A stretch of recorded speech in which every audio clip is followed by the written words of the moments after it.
Hey everyone! So, now that I've jumped through a lot of hoops and paid a lot of tax and just generally waited a long time, I finally got some license plates for my Humvee, and it is now fully street legal.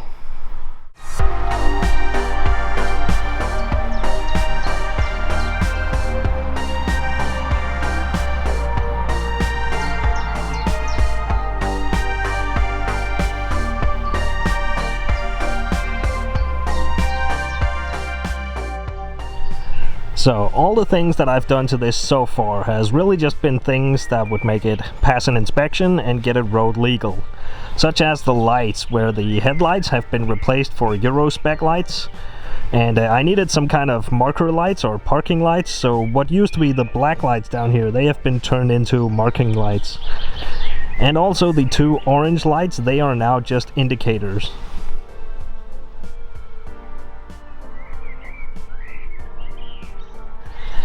And this marker light and reflex on the side, they're normally red, but we can't have red stuff on the side, so they've been replaced for orange.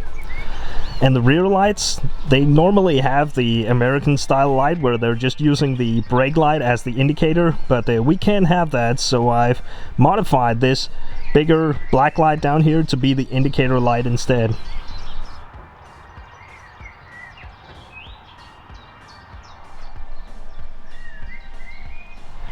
Another thing I did was to add this bumper, because it didn't have one, it was just the rear cross member in there.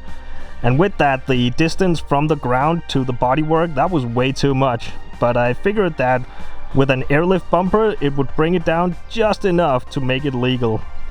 But I actually couldn't find one in Europe at the time, so I made this one myself. And of course, after that, I found several of them. Go figure.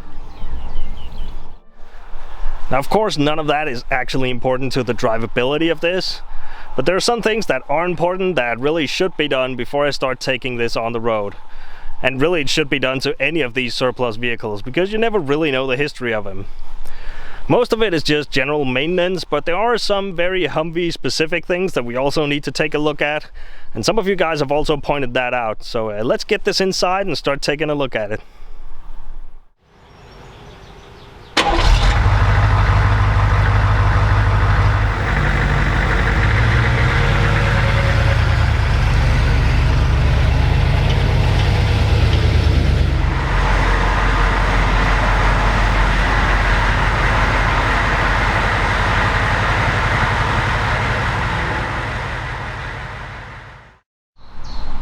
Now, for some reason, I'm always a little surprised with how much room this is taking up in here.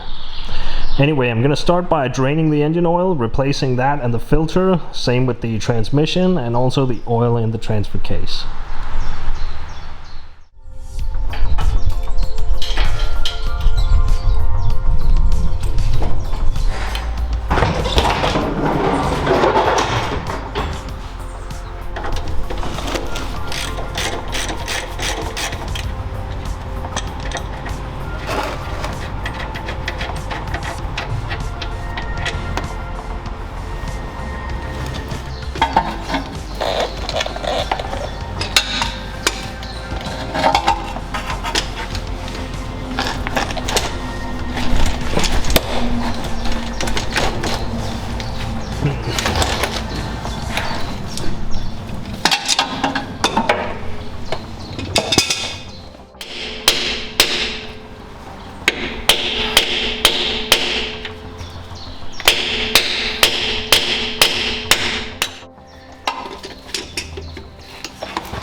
The engine is not very picky, it just needs a 15W40 oil.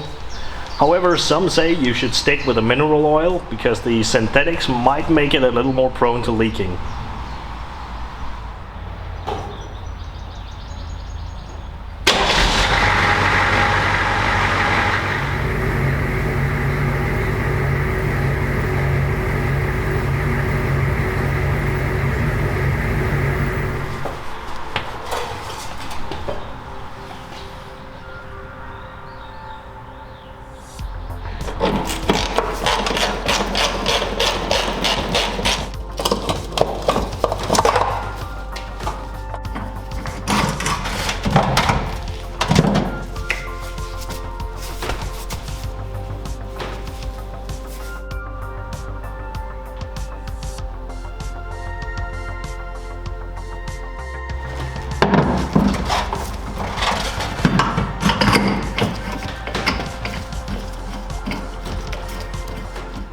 Alright, so that is the engine all done. Well, with the exception of the fuel filter.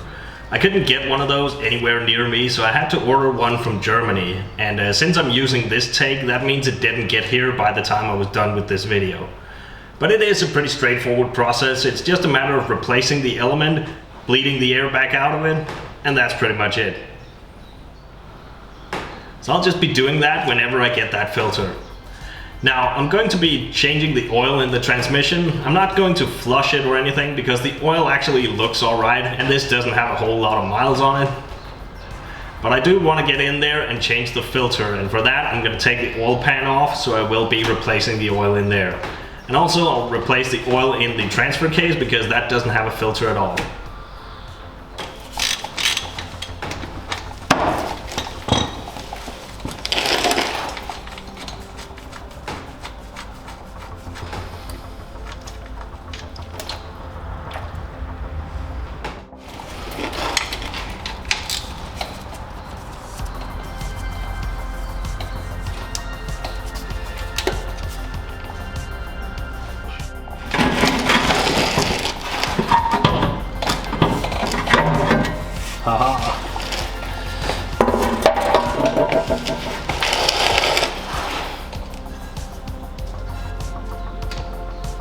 Well, that's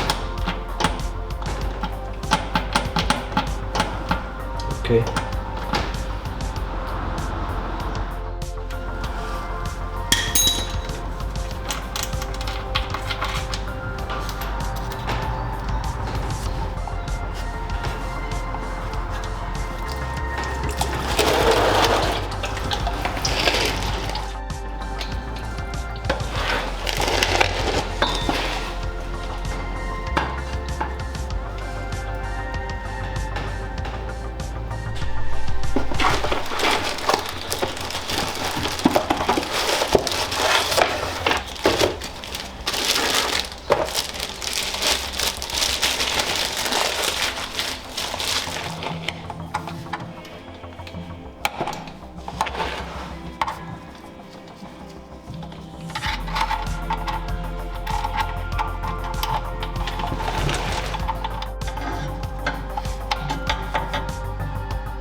So moving on to the transfer case, I am going to start by removing the fill plug.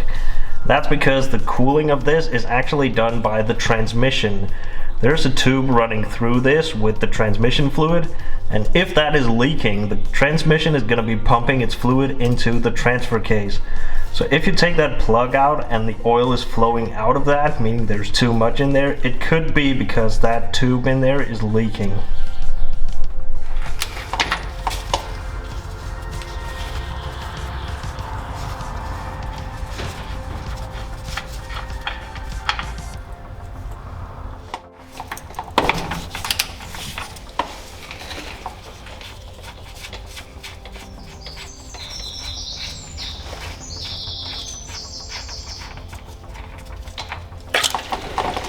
Both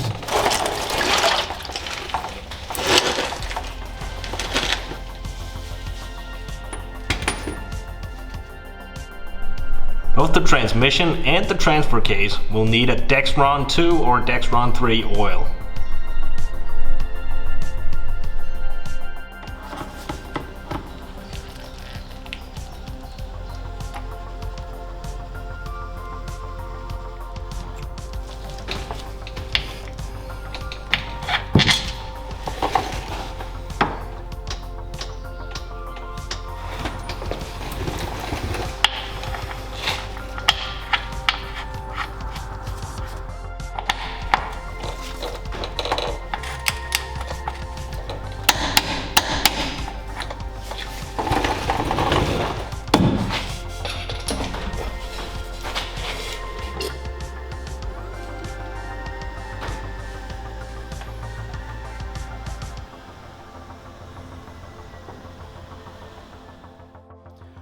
Right, so now that the gearboxes are all done, I'm just going to go ahead and change the oil in the differentials, and then we'll look at all the geared hubs at each of the wheels. I'm not only going to service those, I am going to take them apart and have a look inside. Reason for that is because it is a portal box, so the axle shaft does not carry on to the wheel. Instead, the wheel has its own little shaft at the bottom, and the only thing holding that in place is a little nut on the back side. So I want to get in there and make sure that nut is tight and it's still locked in place.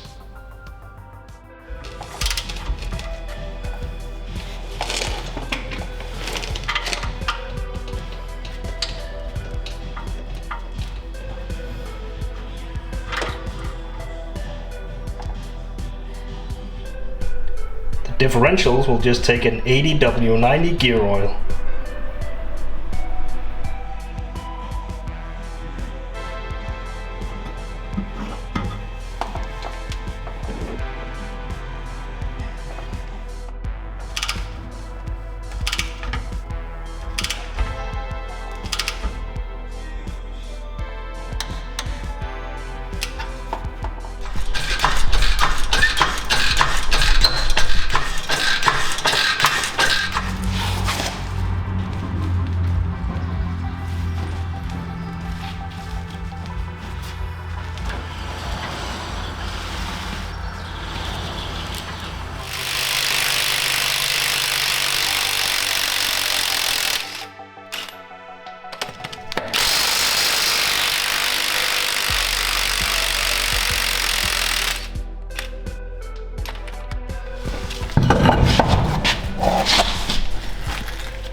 So now I'm at the driver's side, and over here is a good example of why we're checking this.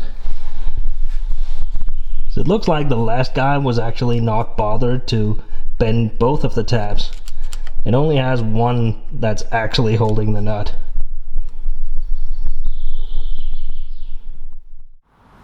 So as a final thing, there's about 100 points to grease on these, so I'm gonna try and find all those and give them a few pumps.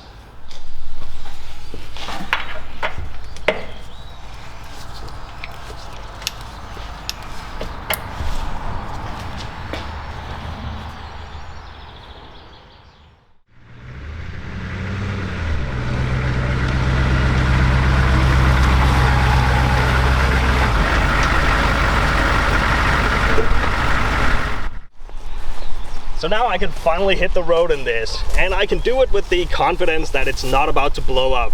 Well, at least not due to a lack of maintenance. Might need to tighten the handbrake a little though. Anyway, thanks for watching this one. We'll see ya.